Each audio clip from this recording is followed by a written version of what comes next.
ሰላም ጤና ይስጥልን ውድ ሪፖርተር ተከታታዮች የሰዓቱን ዜናዎች ቀጥዬ አሰማችኋለሁ። ለሁሉም እኩል የተሰጠ አንድ ጸጋ አለ። ጊዜ የተሰጡትን በሚገባ የሚጠቀሙት ግን ጥቂቶች ናቸው። ዘመናዊነት ማለት ራስን ከዘመኑ ጋር ማራመድ እንጂ ሌላ አይደለም። የኢትዮጵያ ንግድ ባንክ 24 ሰዓት አገልግሎት የሚሰጥ ስማርት ቅርንጫፎችን ከፍቷል። ይህን ወሳኝ የባንክ አገልግሎት ምዕራፍ ከሚያስተዋውቁት ከመጀመሪያዎቹ መሃል መሆኔ ደስታ ይሰጠኛል። ደንበኞች በስራ ሰዓት ስራቸው ላይ ቆይተው ረጋ ብለው 24 ሰዓት ወደሚሰሩት ስማርት ቅርንጫፎቻችን መጥተው ፈጣን አገልግሎት ሲያገኙ እርካታቸውን ፊታቸው ላይ ያለው። በአዲስ አበባ በቦሌ፣ በአብይ፣ በተፈራ ደግፌ፣ በኤርቱ ለቦ፣ በአራዳ ጊዮርጊስ እንዲሁም በመስቀል ስኩዌር ስማርት ቅርንጫፎቻችን ሂሳብ ከመክፈት ዓለም አቀፍና የሀገር ውስጥ የመገበያያ ካርዶችን አዘው በደቂቃ ውስጥ እስከ መቀበል፣ ማንኛውንም የገንዘብ መጠን ገቢ ከማድረግ ቼክና የውጭ ሀገር ገንዘቦችን እስከ መበንዘር ማንኛውንም የባንክ አገልግሎት ራስዎን በቀላሉ በሚያስተናግዱባቸው ማሽኖች ወይንም እንደኔ በድምፅና በቪዲዮ በሚያግዙ የባንክ ሰራተኞች በኩል ያገኛሉ። በነገው የባንክ አሰራር ላይ ዛሬ ስለምናገለግሎት ደስ ይለናል። የኢትዮጵያ ንግድ ባንክ ሁሌም የሚተማመኑበት ባንክ። የመብቶች ኮሚሽኑ በአርሲ ዞን የተፈጸመው ጥቃት በኦሮሞ ነጻነት ሰራዊት የተፈጸመ ሲሆን የመንግስት የጸጥታ አባላትም መገደላቸውን ገለጸ። በጥቃቱ ከ2650 በላይ የሚገመቱ የአካባቢው ነዋሪዎች መፈናቀላቸውንም ኮሚሽኑ አረጋግጧል። የኢትዮጵያ ሰብአዊ መብቶች ኮሚሽን በቅርቡ በኦሮሚያ ክልል አርሲ ዞን ውስጥ የታጠቁ አካላት ያደረሱትን ጉዳት በተመለከተ ባወጣው መግለጫ የኦሮሞ ነጻነት ሰራዊት ወይንም ኦነግ ሸኔ ተብሎ የሚጠራው ኃይል ጥቃቱን መፈጸሙን ገልጿል። ኢሰመኮ በኦሮሚያ ክልል አርሲ ዞን አሰኮ ወረዳ ውስጥ ግንቦት 23 እና 24 ቀን 2018 ዓ.ም የተፈጸመውን ጥቃት በተመለከተ ክትትልና ምርመራ እያከናወነ መሆኑን በመግለጽ በጥቃቱ ላይ ባወጣው የመጀመሪያ መግለጫ በአካባቢው በአካል በመገኘት ከአይን እማኞች፣ ከተጎጂዎች፣ ከተጎጂ ቤተሰቦችና ከሚመለከታቸው የመንግስት አካላት ሰበሰብኳቸው ባላቸው መረጃዎችና ማስረጃዎች ራሱን የኦሮሞ ነጻነት ሰራዊት ብሎ የሚጠራው በተለምዶ ኦነግ ሸኔ ታጣቂ ቡድን ጥቃቱን መፈጸሙንና በጥቃቱ የመንግስት የጸጥታ ኃይል አባላትና ንጹሃን ዜጎች መገደላቸውን፣ ነዋሪዎች መፈናቀላቸውን፣ የንብረት ውድመትና ቃጠሎ መድረሱን አረጋግጫለሁ ብሏል። የኢትዮጵያ ሰብአዊ መብቶች ኮሚሽን እንዳስታወቀው በወረዳው ደለተ ጫፋ ቀበሌ አካባቢ ጥቃቱ ከመፈጸሙ አንድ ቀን በፊት ከግንቦት 22 ቀን 2018 ዓ.ም ጀምሮ የታጣቂዎች እንቅስቃሴ መታየቱን ተከትሎ የአካባቢው ሚሊሻዎችና የኦሮሚያ ጸረ ሽምቅ ውጊያ ፖሊስ አባላት እንዲሁም በኦሮሞ ነጻነት ሰራዊት ታጣቂ ቡድን መካከል ግጭት ተፈጥሯል። ግጭቱን ተከትሎ የአካባቢው ነዋሪ የሆኑ ሰዎች ላይ ታጣቂ ቡድኑ ባደረሰው ጥቃት ኃይሉ ንጉሴና ስሙ አይባይነህ የተባሉ የክርስትና እምነት ተከታዮች እንዲሁም በአቶ ሰፈኑ የተባለ የእስልምና እምነት ተከታይ በአጠቃላይ የሶስት ንጹሃን ሰዎች ህይወት ሊያልፍ ችሏል በማለት የገለጸው ኮሚሽኑ ቁጥራቸው ለጊዜው በውል ባልታወቁ ቤቶች ላይ ቃጠሎ መድረሱን አስታውቋል። ይሁን እንጂ የሰላም ሚኒስቴር ቅዳሜ ዕለት በሰጠው መግለጫ ሚኒስትሩ አቶ መሐመድ እድሪስ በዞን ውስጥ በነበረው የታጣቂዎች እንቅስቃሴ በአጠቃላይ በ3 ወረዳዎች ውስጥ 5 የሚሊሻና 3 የፖሊስ ኃይል አባላት መገደላቸው የተገለጸ ሲሆን 4 ንጹሃን ሰዎች ሲገደሉ ሌሎች 4 ሰዎችም ታግተው በኋላም እንደተገደሉ እንዲሁም 65 የሚሆኑ መኖሪያ ቤቶች መቃጠላቸውን ገልጸው ነበር። ኢሰመኮ የእምነት ተቋማት ላይ የደረሰውን ጥቃት በተመለከተም የጠለታ ቅዱስ ገብርኤል ቤተክርስቲያን መቃጠሉንና ቢዮ ቡጡሌ የሼክ ሙስጠፋ መስጂድ አጥር ላይ ጉዳት መድረሱን የገለጸ ሲሆን በጤና ጣቢያ፣ በነዋሪዎች መኖሪያ ቤቶችና የንግድ መደብሮች ላይ ዘረፋ መፈጸሙን ጠቁመዋል። በጥቃቱ ከ2650 በላይ የሚገመቱ የአካባቢው ነዋሪዎች መፈናቀላቸውንም አረጋግጫለሁ ብሏል። ኢሰመኮ በአርሲ ዞን የተለያዩ ወረዳዎች ላይ በታጣቂዎች ሲፈጸሙ የነበሩ ጥቃቶች ዳግም እንዳይከሰቱ ተገቢው ጥንቃቄ እንዲደረግና ጥቃት ፈጻሚዎች ላይ ተጠያቂነት እንዲረጋገጥ በተለያዩ ጊዜያት ማሳሰቡን በመግለጫው ያስታወሰ ሲሆን መንግስት በአካባቢው ላይ በተደጋጋሚ መሰል ጥቃቶችና የሰብአዊ መብት ጥሰቶች መከሰት መቀጠላቸው አሳሳቢ መሆኑን ከግምት በማስገባት ጥቃት በተፈጸመባቸው አካባቢዎች የጀመራቸውን ጥረቶች በማጠናከር በአስቸኳይ የመንግስት የጸጥታ ኃይሎች እንዲሰማሩና ሰላምና ደህንነትን በማረጋገጥ ነዋሪዎችን ወደ ተረጋጋ ህይወት የመመለስ ኃላፊነቱን ሊወጣ ይገባል በማለት በድጋሚ አስጠንቅቋል። ከዚሁ ጋር በተያያዘም በመንግስትና በሌሎች አጋር አካላት በጥቃቶቹ ምክንያት ከቀያቸው ለተፈናቀሉ ነዋሪዎች በቂ የሆነ የአስቸኳይ ሰብአዊ ድጋፍ እንዲቀርብና ተፈናቃዮች ወደ ቀያቸው ተመልሰው በዘላቂነት የሚቋቋሙበት ሁኔታ እንዲመቻች ያሳሰበው ኮሚሽኑ የተፈጸሙ ጥቃቶች በአግባቡ ሳያረጋግጡ የሚሰነዘሩ ፍረጃዎችና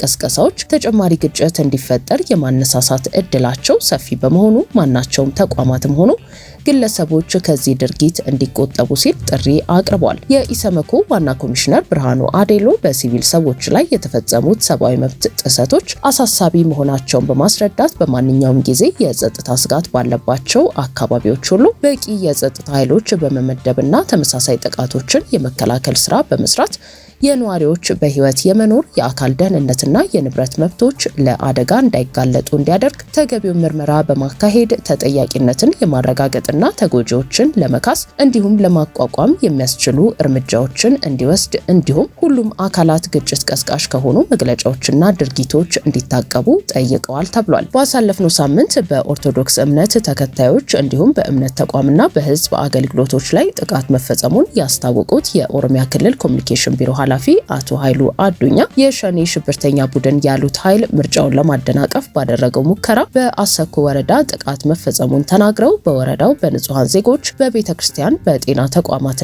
በህዝብ አገልግሎቶች ላይ ጥቃት አድርሶ ንጹሃን ሰዎች ተገድለዋል ብለው ነበር። በትጥቅ ትግል ላይ የሚገኘውና ራሱን የኦሮሞ ነጻነት ሰራዊት በማለት የሚጠራው ኃይል ደግሞ የቀረበበትን ክስ በማስተባበል ቡድኑ በክልሉ የጣለውን የእንቅስቃሴ ገደብ ተገን አድርገው የመንግስት አካላት የፈጠሩት ችግር ነው ሲል በተቃራኒው መወንጀሉ ይታወሳል። በትግራይ ሁሉን ያቀፈ ገለልተኛ መንግስት እንዲቋቋም የትግራይ ሰራዊትና የታጠቁ ኃይሎች በጋራ መስራት አለባቸው ሲሉ የአፋር ነጻ መሬት ታጣቂዎች ዋና አዛዥ ተናገሩ።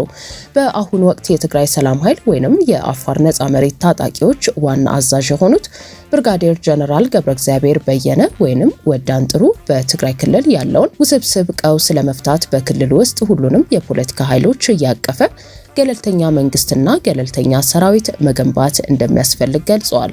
ጀነራሉ ይህንን ያሉት ኮርነር ፕሬስ ከተባለ የዩቲዩብ ፕሮግራም ጋር ባደረጉት ዘለግ ያለ ቃለ መጠይቅ ላይ ነው። ታጣቂ ኃይሉን እየመሩ ያሉት አብዛኞቹ ከፍተኛ የጦር መኮንኖች ቀደም ሲል በትግራይ ሰራዊት ውስጥ የተለያዩ ክፍለ ጦሮችን ይመሩ እንደነበር በመጥቀስ ብንፈልግ ኖሮ የምንመራቸውን አርሚዎች ይዘን መውጣት እንችል ነበር፣ ነገር ግን ጦርነት ስለማንፈልግ ያንን አላደረግንም ብለዋል። በአሁኑ ወቅት በአፋር ክልል የሚንቀሳቀሰው የታጣቂ ኃይላቸው ትልቁን ድርሻ የሚይዘው ቀደም ሲል የትግራይ ኃይል አካል የነበረው አርሚ 44 መሆኑንም ጠቁመዋል።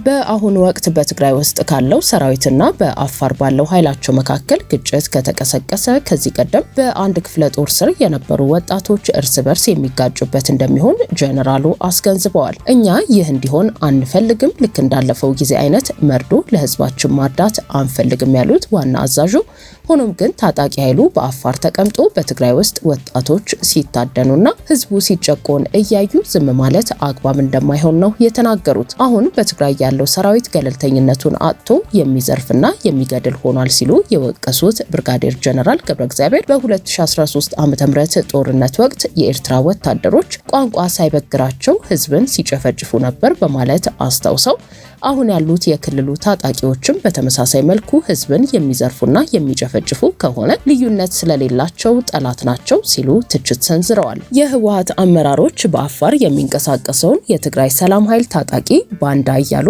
እንደሚጠሩ የገለጹት ጀነራሉ የትግራይን ህዝብ የሚጠቅምና ከጥፋት የሚያድን እስከሆነ ድረስ ግን በእኔ እይታ ባንዳ መሆን ምንም ችግር የለውም ብለዋል። አክለውም እስካሁን በትግራይ ላይ ወታደራዊ እርምጃ ከመውሰድ ተቆጥበው ጊዜ የሰጡት ህወሓትም ሆነ የትግራይ ሰራዊት ቆም ብለው እንዲያስቡበት ለማድረግ መሆኑን ጠቁመዋል። የክልሉ የፖለቲካ ኃይሎች ችግሮቻቸውን መቼም ቢሆን መፍታት እንደማይችሉ የጠቀሱት ጀነራሉ መፍትሄው በሰራዊቱ እጅ መሆኑን ገልጸዋል። በመሆኑም በክልሉ ያለውን ውስብስብ ችግር ለማስወገድ የትግራይ ሰራዊትና በአፋር ያለው የነጻ መሬት ታጣቂ ኃይል አንድ በመሆን ገለልተኛና ሁሉን ያቀፈ መንግስት እንዲቋቋም በጋራ መስራት አለባቸው ብለዋል። አመራሮቹም ቀደም ሲል ለተፈጠሩት ችግሮች ህዝቡን ይቅርታ እንዲጠይቁ እንፈልጋለን ብለዋል። ዋና አዛዡ በቃለ መጠይቃቸው ካነሷቸው ጉዳዮች መካከል ሌላኛው ቅድሚያ ለሰብአዊ መብቶች ኢትዮጵያ የተሰኘው ሀገር በቀል የሰብአዊ መብት ተሟጋች ድርጅት በክልሉ ደብዛቸው ጠፍቷል ካላቸው ግለሰቦች መካከል አንዱ የሆነው ካሜራማን ፊልሙን ተክላይ የተባለው ወጣት ለኤርትራ መንግስት ተላልፎ መሰጠቱን እንደሚያውቁ ነው። ከዚህ ወጣት በተጨማሪ በርካታ የትግራይ ተወላጆች ወደ ኤርትራ ተወስደው መሰጠታቸውን እናውቃለን ያሉት ጀነራሉ ይህ ድርጊት ከአንድ ወር በፊት ከስልጣናቸው በኃይል የተነሱት የጊዜያዊ አስተዳደሩ ፕሬዝዳንት ሌተናል ጀነራል ታደሰ ወረደ መሆኑ የህወሓት ከፍተኛ አመራሮች ይሁንታ ያለበት መሆኑን ገልጸዋል። በአቶ ጌታቸው ረዳ የስልጣን ዘመንም በርካታ ሰዎች ተላልፈው መሰጠታቸውን ጠቅሰው እንዲህ አይነቱ አመራር የህዝብ ጠላት እንጂ ሌላ ሊባል አይችልም ሲሉ አክለዋል። ይህ በእንዲህ እንዳለ በአቶ ጌታቸው ረዳ የሚመራው ስምረት ፓርቲ በዛሬው ዕለት ባወጣው መግለጫ በትግራይ ክልል ወቅታዊ ሁኔታ ላይ በሰፊው መወያየቱን ጠቅሶ በአሁኑ ወቅት በክልሉ የወጣቶች አፈሳ፣ ከፍተኛ የስደት ፍሰት፣ አሳሳቢ የምሁራን ፍልሰት እንዲሁም ከፍተኛ የኑሮ ውድነት መፈጠሩን አመልክቷል። ይህ የህልውና አደጋ በክልሉ ላይ አጥፊነቱ እየጨመረ የመጣው አሁን ያለው አመራር በውጭ ኃይሎች ፍላጎት እየተመራ ትግራይን ወደ ሰው አልባ ክልልነት እየቀየራት በመሆኑ ነው ሲል ከሷል። ፓርቲው በመግለጫው ሰሞኑን በክልሉ ሰሜን ምዕራብ ዞን ገማሃሎ በተባለ ስፍራ በትግራይ ወጣቶች ላይ በደረሰው ጥቃት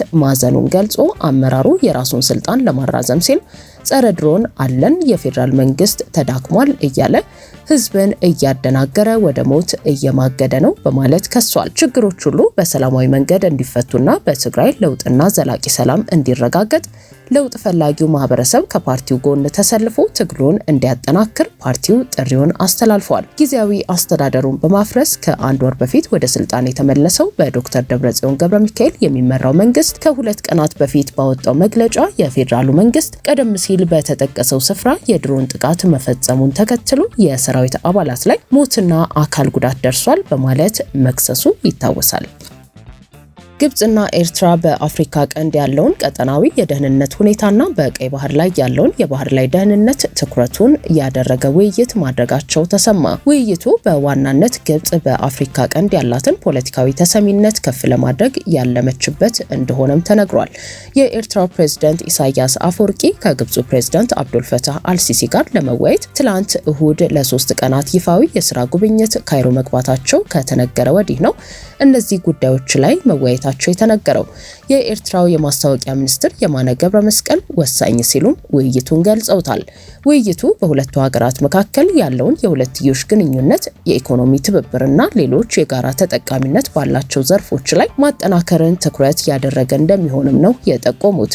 በዚህ የልኡካን ቡድን ጉብኝት ላይ የኤርትራው የውጭ ጉዳይ ሚኒስትር ኡስማን ሳሌህ ፕሬዝዳንቱን አጅበው ተገኝተዋል። ይህ የከፍተኛ አመራሮች ስብሰባ የተዘጋጀው በአፍሪካ ቀንድ ባሉ ግጭቶችና ስትራቴጂካዊ በሆነው በቀይ ባህር ኮሪደር ሳቢያ በተፈጠሩ የደህንነት ስጋቶች፣ የዲፕሎማሲ አሳሳቢ ጉዳዮችና የኢኮኖሚ አለመረጋጋት ባሉበት ቀጠናዊ ፈተናዎች ወቅት ነው። ሁለቱ ሀገራት ቀጠናዊ የተረጋጋ ሁኔታን ለመፍጠርና የጋራ ስትራቴጂካዊ ጥቅሞቻቸውን ለማስጠበቅ የተቀናጁ አካሄዶች ይፈልጋሉ ተብሎ ይጠበቃል። ነገር ግን ከውይይታቸው ጀርባ የኢትዮጵያን የቀይ ባህር ጥያቄና የአባይ ውሃ አጠቃቀምን የሚመለከቱ ንግግሮችን እንደሚያደርጉም ይጠበቃል። ሁለቱ ሀገራት በመሪዎች ደረጃ ሲገናኙ በአንድ ዓመት ጊዜ ውስጥ ከ2 ጊዜ በላይ እንደሆነ መረጃዎች ያመለክታሉ።